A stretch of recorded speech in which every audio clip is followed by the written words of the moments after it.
Қайырлы күн оқушылар, математика сабағын бастаймыз. Бүгінгі тақырып ішкі жиын. Бүгінгі сабақта сендер жиындардың ішкі жиынын құратын боласыңдар. Кәнеки ендеше оқулықтың 36-шы бетін ашып қойыңыздар. Онда бірінші тапсырмаға назар аударамыз. Бұл жердегі өрнектердің мәнін табуымыз керек, және өрнектердің мәнін өсу ретімен орналастыруымыз керек. Сонда бізде мақал шығады.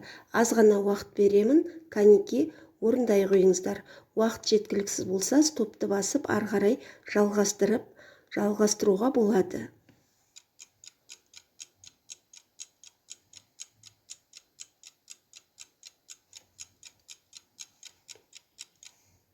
Балалар, кәнеки тексерейік.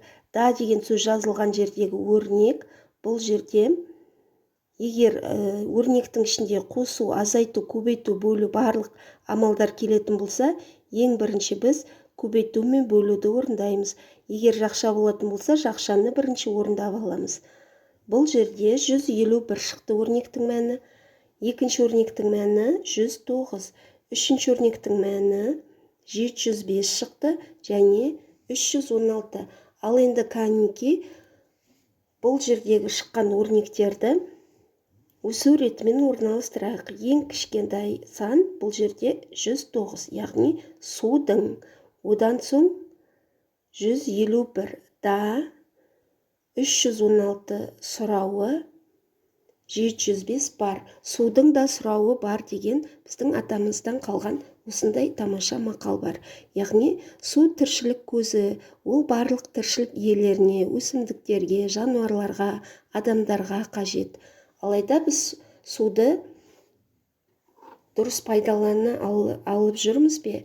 Суды біз босқа шашпауымыз керек және үнемдеуіміз керек. Бір жерге кетерде, немесе үйде болсын, құбырлардың шүмектерін үнемі жауып жүруіміз керек. Бір сөзбен айтқанда, суды қастерлеп, қадірлеуіміз керек екен. Кәнеки балалар, 36-шы беттегі екінші тапсырмаға назар аудара қойыңыздар. Бірінші фигура жасыл. Бұл жерде бұл шаршы. Шаршы дегеніміз барлық қабырғалары тең, тік төртбұрыш. Тік төртбұрыш, яғни барлық бұрыштары тік. Екінші бұл да тік төртбұрыш. Ал енді қазір салып көрсетейін. Барлық шаршының барлық қабырғалары тең болады, және ол тік төртбұрышке жататындықтан, тік төртбұрыш секілді барлық бұрыштары тік болады. Түсінікті ме? Үшінші фигура бұл ромбы. Ромбы дегеніміз мынадай параллелограммға жатады. Барлық қабырғалары тең. Яғни параллелограмм дегеніміз қарама қарсы жатқан қабырғалары бір-біріне параллель. Соңғы фигура бұл трапеция деп аталады. Трапеция бұл тек қана екі қабырғасы параллель болады. Ал енді балалар, біз осы жерде қайсысы қандай жиын екенін білу үшін біз алдымен қазір саламыз. Бұл жерде С төрт бұрыштар жиыны, яғни бұл жердегі 5 фигураның барлығы да төрт бұрышқа жатады. Барлығының төрт бұрышы бар. А деген тік төрт бұрыштар жиыны. Тік төрт бұрыштар жиынына қайсылар жатады? В дегеніміз шаршылар жиыны. Кәнеки салып көрсетейін.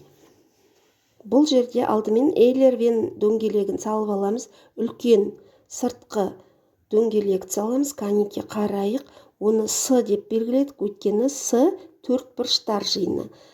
Төрт бұрыштар жиынына орналастырмас бұрын біз ең кішкентай шаршыны орналастырдық ішкі жиынға. В жиыны бұл шаршылар жиыны.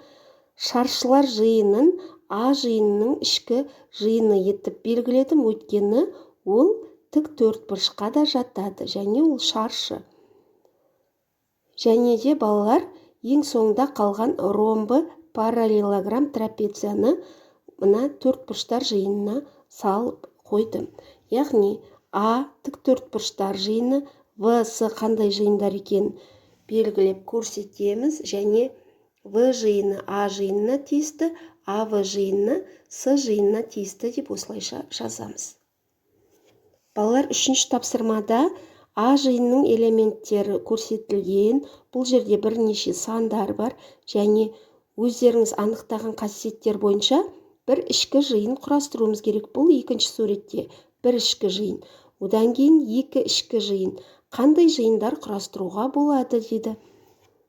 Балалар, бұл жерде бірнеше жиын әртүрлі, әркімнің өз анықтағанына қарай құрастыруға болады. Дегенмен мен сіздерге үлгі көрсетейін. Алдымен А жиын. А жиынын натурал сандар жиыны деп атадым. Өйткені натурал сандар дегеніміз нәрселер санағанда пайдаланылатын сандар, яғни 0 жатпайды натурал санға, бірден басталады. Бірден бастап 1, 2, 3 ары қарай кете береді. Енді одан кейінгі бір ішкі жиыны бар деп, оның ішкі жиынның ішіне 3, 6, 9 сандарын орналастырдым. Көріп отырмыз ба? Яғни бұл бір таңбалы натурал сандар. Барлық натурал сандар жиынның ішіне бір таңбалы натурал сандар жатады. Енді екі ішкі жиынды көріп тұрмыз ба? Оның біреуі бір таңбалы натурал сандар, екіншісі толық ондықтар жиыны. Міне осылайша жазамыз. Түсінікті ме? Осылайша жазып аламыз, сызамыз. Төртінші тапсырмаға келейік. Эйлер-Вен, бұл тапсырманы ауызша орындай қояйық. Эйлер-Вен диаграммасымен кескіндеп көрсет деді. Оған бірнеше элементтер жаз. N екі таңбалы натурал сандар жиыны. Яғни екі таңбалы натурал сандар дегеніміз балалар 10-нан бастайды және 99-бен бітеді. 10, 11, 12 ары қарай кете береді, 99-ға дейін 103 таңбалы болып бітеді. А дегеніміз 30-дан кем екі таңбалы натурал сандар жиыны. Кәнеке алдымен бірге салайық. Бұл N екі таңбалы натурал сандар жиыны. Яғни жаңағы айтқан 10-нан бастап 99-ға дейінгі сандар. Оның ішіне А жиынын орналастырамыз. А жиыны мінеке N жиынын көрсетіп қойдым. Енді А жиыны 30-дан кем екі таңбалы натурал сандар жиыны. 30-дың өзі жатады деп тұрған жоқ, сондықтан 30-дан кем 10-нан бастап 29-ға дейінгі сандар 10, 11, 12, ары қарай 28, 29, 30 жатпайды. Және В жиынын сал дейді. В жиыны 30-ға тең, яғни 30-дың өзі де жатады, және одан артық екі таңбалы сандар. 30-дан бастаймыз, және 98, 99-бен аяқтаймыз. Мінеке осылайша салып қойсаңдар болады. Яғни АВ жиыны N жиынына тиісті. Номер 5-ші тапсырма. 3 жиын берілген, түрлі түсті сызылып, бірінші жиын 100-ге тең және одан кем натурал сандар жиыны. 100-ге тең, яғни 1-ден бастап 100-ге дейінгі сандар. Екінші жиын бір таңбалы натурал сандар. Мысалы, жасыл алайық. Бір таңбалы натурал сандар ол 1, 2, 0 жатпайды. 1, 2, 3, 4, 5, 6, 7, 8, 9. Үшінші жиын екі таңбалы натурал сандар жиыны. Яғни көкпен берілген.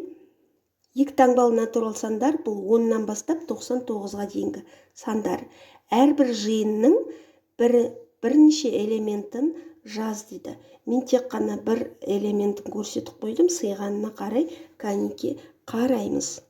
Егер сыйса, үлкен етіп сызсақ, бірнеше элементтерін жазсаңыздар болады. Балалар, номері 6-шы тапсырмада суды ластау көздерін атауымыз керек. Ол үшін мына өрнектерді шешуіміз керек және мәнін тауып алған соң өсу ретімен ата. Суды ең көп ластап тұрған ірісі қайсысы? Соны қараймыз, диаграммадан белгілеп табуымыз керек. Бірінші өрнектің мәні 327-ге тең айырма. Екінші өрнек қосынды 877. Көбейтіндінің мәні 406, 108-ді 2-ге көбейткенде 216 шықты.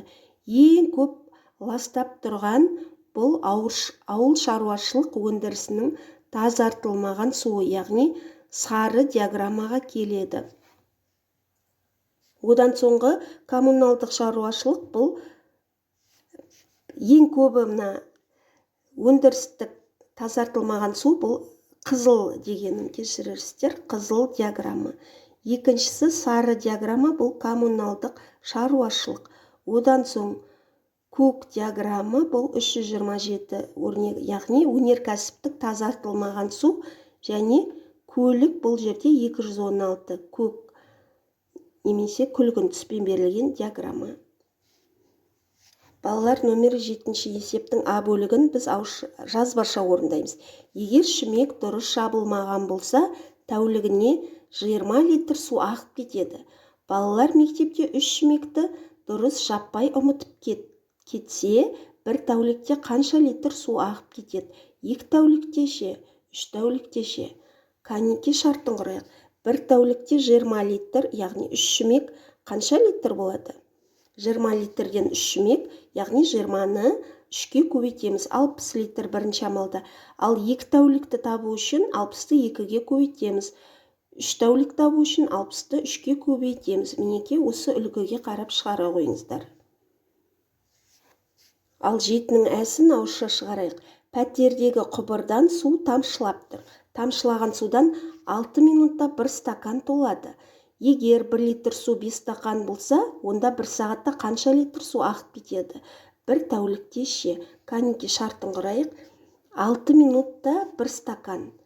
60 минут дегеніміз бұл 1 сағат. Яғни 1 сағатта қанша литр су кететінін білу үшін біз 60-ты бөлеміз 6-ға.